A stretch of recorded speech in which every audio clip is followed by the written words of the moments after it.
بس ما بنقدرش نزعل الياء، لان احنا اتعلمنا ان ايه؟ اقوى حركه هي الكسره، والياء تحب الكسره، يبقى الياء بتاخد نفس قوه حركه الكسره. السلام عليكم ورحمه الله وبركاته. في الفيديو اللي فات اتعلمنا مع بعض كراسي الهمزه بصوره اجماليه. النهارده باذن الله هنتعلم مع بعض اول كرسي من كراسي الهمزه. وزي ما قلت في الفيديو اللي فات بتاع كراسي الهمزه، اننا ما ينفعش نعلم الطفل امتى يكتب الهمزه في وسط الكلمه كده اجمالا.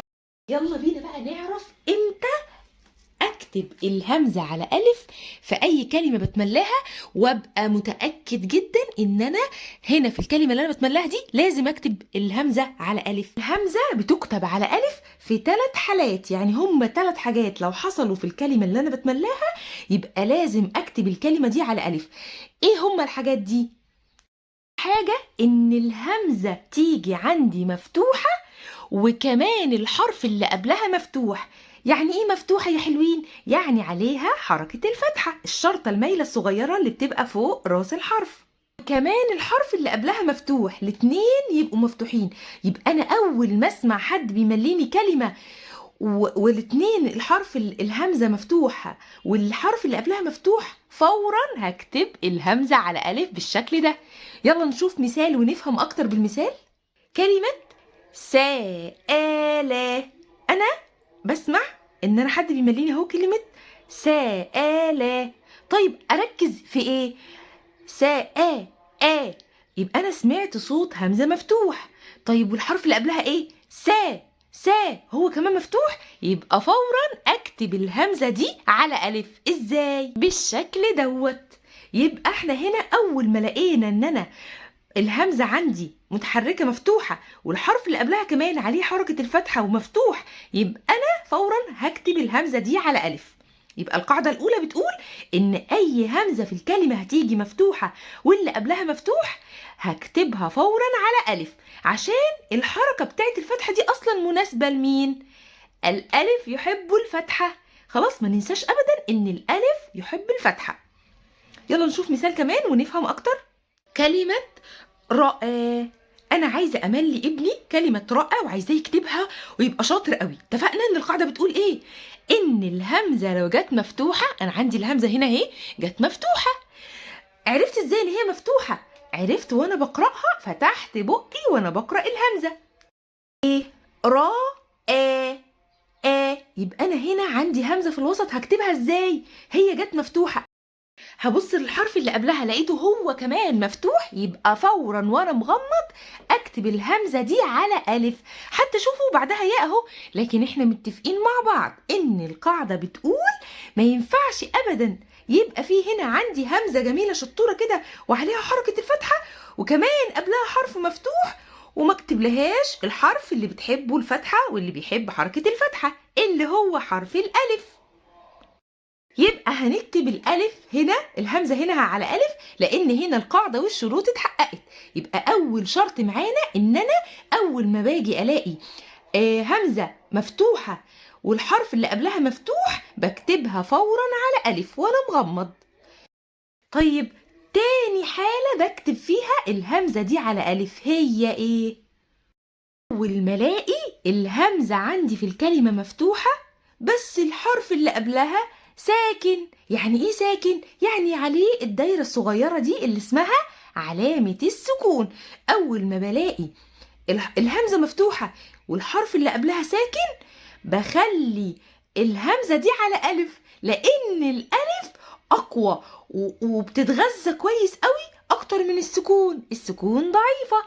يبقى احنا برضو هنعمل للحركة اللي هي عايزاه ونحط الحرف اللي بتحبه حركة الفتحة اللي هو حرف الألف، وهنكتبه بالشكل ده.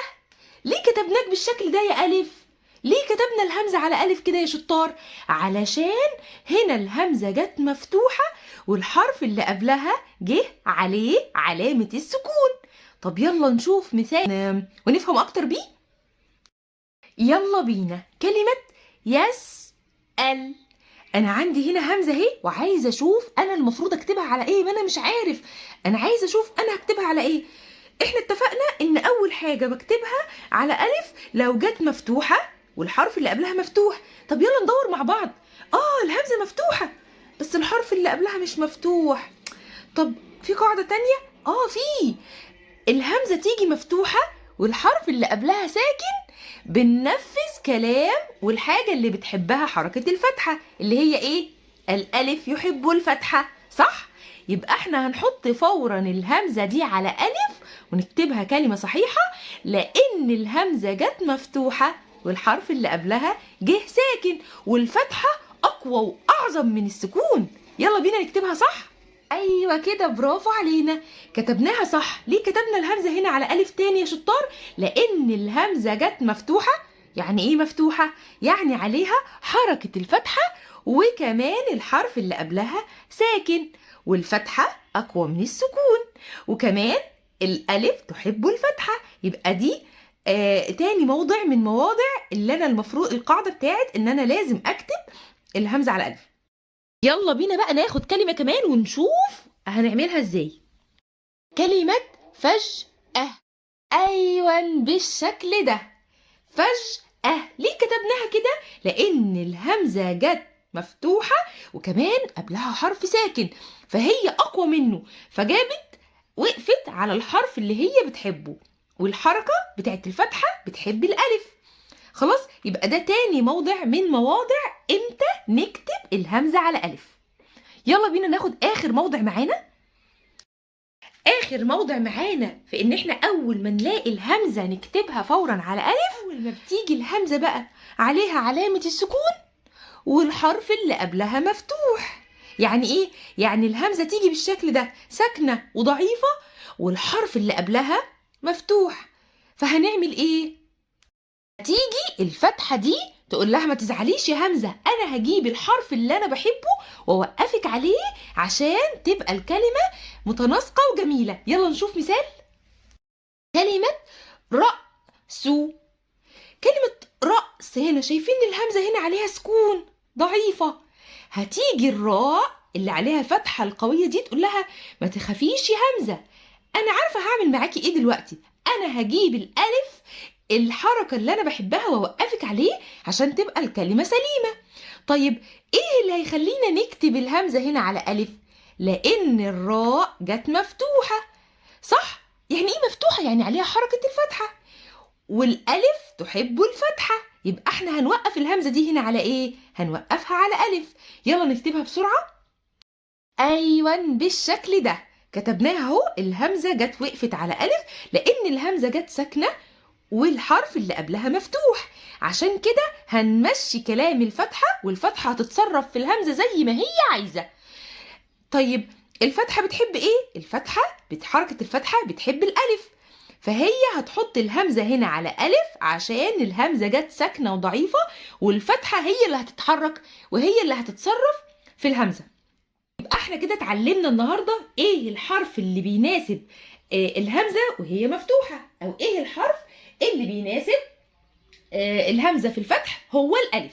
طيب في حاجة بقى عايزين نتعلمها النهاردة بس مخالفة للقاعدة، إن الياء دي قوية جدا وشريرة جدا.